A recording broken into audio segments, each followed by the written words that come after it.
حضرت عیسیٰ ہیں، آئے عرض کرتے ہیں یا رسول اے میرے اللہ بات سمجھ میں نہیں آتی، گیا تھا تو عذاب ہو رہا تھا، آیا ہوں تو ثواب ہو رہا ہے، گیا تھا تو جہنم کا گڑھا بنی ہوئی تھی یہ قبر، آیا ہوں تو جنت کا باغ بن چکی ہے، اے میرے اللہ گیا تھا تو اس قبر پر رحمت کے نہیں بلکہ عذاب کے فرشتے مقرر تھے، آیا ہوں تو یہاں پر رحمت کے فرشتے مقرر ہو چکے ہیں، میرے مولا ماجرا کیا ہے، معاملہ کیا ہے، بات سمجھ میں نہیں آتی، معاملہ سمجھ میں نہیں آتا، میں بڑی جو ہے مطلب ٹینشن میں ہوں اس بات پہ، معاملہ کیا ہے؟ غیب سے آواز آتی ہے اے میرے نبی اے میرے رسول بات یہ ہے، دراصل ماجرا اور معاملہ یہ ہے، سننا چاہتے ہو تو سنیں، یاد رکھیں اس بات کو دل کی تختی پر لکھ کر جائیں، جانے کے بعد جو ہے اپنے گھروں پر انتظامات کریں، ایسے اپنے بچوں کو جو ہے کم سے کم اتنا ضرور سکھائیں تاکہ مرنے کے بعد آپ کی قبر پر فاتحہ پڑھ دیں، مرنے کے بعد آپ کے لیے دعائیں مغفرت کر دیں، مرنے کے بعد آپ کے لیے کچھ بھی تلاوتیں پیش کر دیں تاکہ اللہ پاک ان کی تلاوتوں کے عوض میں اللہ آپ کی مغفرت بھی فرما دے،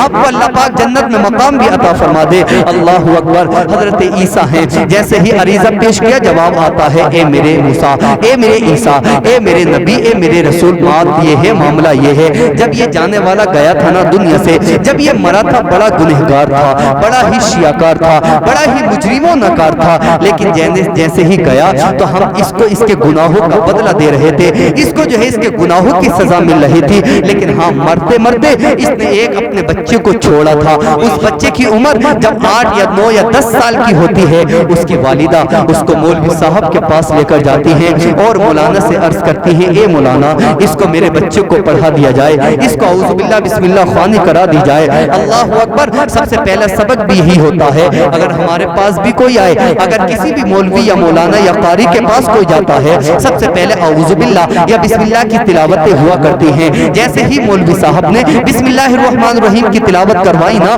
اللہ اکبر، اور اس کے بعد کہا جاؤ اس کو بار بار ریپیٹ کر دیا جائے، جاؤ اس کو بار بار تکرار کر دی جائے، اللہ اکبر۔ بچہ ہے ایک کونے میں بیٹھ کر بار بار پڑھ رہا ہے بسم اللہ الرحمن الرحیم، بار بار کہہ رہا ہے الرحمن الرحیم، یہ رحمان بھی اللہ کا نام ہے، الرحیم بھی اللہ کا نام ہے، اللہ اکبر، اور یہ دونوں بڑے ہی اچھے نام ہیں، جیسے ہی بار بار اس معصوم بچے نے اللہ کی بارگاہ میں اس کو بار بار رحمان الرحیم کہا ہے، اللہ فرماتا ہے اے میرے نبی جیسے اس معصوم بچے نے بار بار مجھے رحمان اور رحیم پکارا، میری رحمت کو یہ گوارا نہ ہوا اس کا بچہ دنیا میں رہنے کے بعد بار بار مجھ کو رحمان اور رحیم کہے، اور مجھے یہ گوارا نہ ہوا، میری رحمت کو یہ گوارا نہ ہوا کہ اس کے باپ کو میں قبر میں عذاب پہنچاؤں، اے میرے نبی دنیا میں وہ بار بار رحمان الرحیم مجھے کہہ رہا تھا، ادھر میری رحمت کو جوش آتا ہے اور میں نے اس کے گنہگار باپ کی مغفرت فرما دی ہے، اور آج میں نے اس کو جہنم سے نکال کر جو ہے اس کو جنت الفردوس میں اعلیٰ مقام عطا فرمایا۔ سبحان اللہ سبحان اللہ۔ ذرا دیکھیں صرف بسم اللہ الرحمن الرحیم کی برکت یہ ہے کہ اللہ پاک ایک باپ گنہگار باپ کی مغفرت فرما کر اس کو جنت عطا فرما دیتا ہے، تو جن کے بیٹے حافظ قرآن ہوتے ہیں، جن کے بیٹے پورے قرآن شریف کو پڑھنا جانتے ہیں، جن کے بیٹے عالم دین ہوتے ہیں، یا جن کے بیٹے اور آگے تک کی پڑھائی کو حاصل کیے ہوتے ہیں، پھر ان کے مقام کیا ہوتے ہیں۔ بس ایک اور بات عرض کر کے بات ختم کر رہا ہوں، کم سے کم اتنا کر کے جائیں بیٹوں کو یا بیٹیوں کو کہ بعد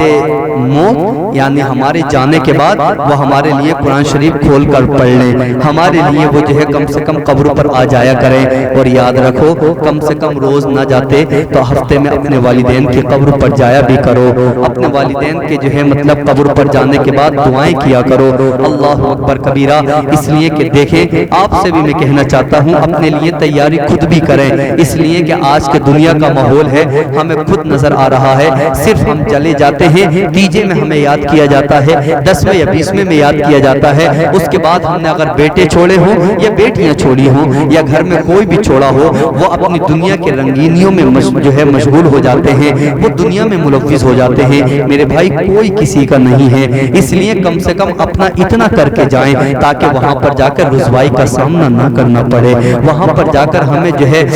وہاں پر جا کر ہمیں رسوائی اور شرمندگی کا سامنا نہ کرنا پڑے، اتنا تو کریں یار زیادہ ولی بھی نہ بن رہے تو کم سے کم اتنا تو کریں کہ قبر میں اللہ ہمیں عذاب نہ دے، اتنا تو کریں کہ جب ہمارا حساب اور کتاب ہونا تو پھر ہمیں وہاں پر رسوائی کا سامنا نہ کرنا پڑے۔ اس لیے اپنے بھائیوں سے کہنا چاہتا ہوں جو آج جو ہے راتوں رات لحاف کے اندر گھس کر لحاف کے اندر بڑھنے کے بعد جو ہے اپنے فون کو یوز کرتے ہیں، پوری رات کیا دیکھتے ہیں میرا نوجوان خود جانتا ہے، خود پہچانتا ہے وہ کیا دیکھ رہا ہے۔ قرآن شریف ہے فَمَن يَعْمَلْ مِثْقَالَ ذَرَّةٍ شَرًّا يَرَهُ وَمَن يَعْمَلْ مِثْقَالَ ذَرَّةٍ خَيْرًا يَرَهُ۔ اللہ پاک نے فرمایا اگر تم نے ذرہ برابر بھی بھلائی کی ہے اللہ اس کا بھی جو ہے تم کو قیامت والے دن اجر عطا فرمائے گا، اور ذرہ برابر بھی برائی کی ہے نا اس کو بھی اللہ پاک آپ کو دکھائے گا۔ یہاں دکھانے کا لفظ ہے، مان لیجئے میں نے چوری کی ہے، آپ کہیں حضرت آپ نے چوری کی ہے، میں انکار کر سکتا ہوں نہ میں نے چوری نہ کی ہے،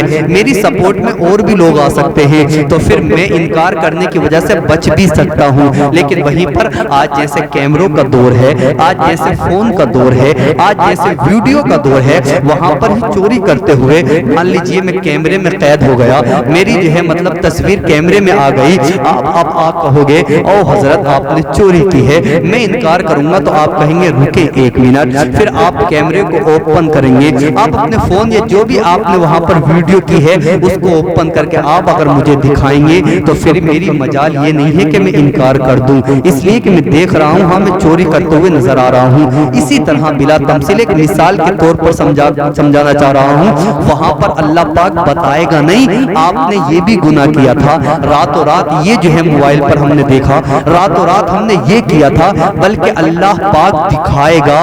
آپ نے یہ بھی کیا تھا، آپ نے یہ بھی کیا تھا، آپ نے یہ بھی کیا تھا۔ بتائیں تو ذرا صحیح سے کہ ہم اپنے باپ کے سامنے اپنے جو ہے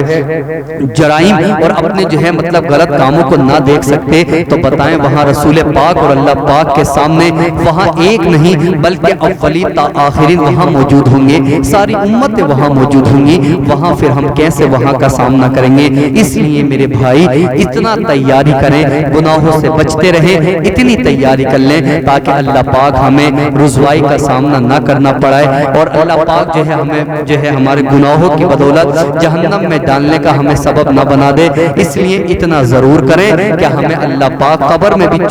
چین اور سکون عطا فرمائے، اس کے بعد میدان محشر میں بھی چین اور سکون عطا فرمائے، اتنا ضرور کر کے جائیں، ضرور جانا ہے آپ کو بھی مجھے بھی۔ بہرحال بات ختم کر رہا ہوں، اللہ پاک کی بارگاہ میں دعا ہے ہمیں زیادہ سے زیادہ عمل خیر کی توفیق عطا فرمائے۔ والدین زندہ ہیں ان کی قدر کر لو، جب یہ چلے جاتے ہیں تو سوائے افسوس کے کچھ نہیں رہتا، مارکیٹ میں سب کچھ مل سکتا ہے لیکن یہ والدین کسی مارکیٹ میں نہیں ملتے، یہ ایک ایسی انمول نعمت ہے جس کا بدل نہیں ہے۔ اللہ اکبر، جب تک حیات ہے خدمت کر لیں، ان سے جنت کما لیں، ان سے جو ہے اپنے گناہوں کا کفارہ بنا لیں ان کی خدمت کر کے، اور جب یہ چلے جاتے ہیں نا تو پوچھ کے دیکھیں جو ہے بوڑھوں سے بھی کہ آپ کو ماں کی یاد آتی ہے، آپ کو باپ کی یاد آتی ہے، وہ ضرور کہے گا اس ماں کی ضرور یاد آتی ہے۔ بہرحال اللہ پاک ہم سب کو عمل خیر کی توفیق عطا فرمائے، زیادہ سے زیادہ ہمارے والدین اگر حیات ہیں اللہ پاک ان کی عمر میں جو ہے برکت عطا فرمائے، اگر جا چکے ہیں دنیا سے اللہ پاک ان کی بے حساب مغفرت عطا فرمائے۔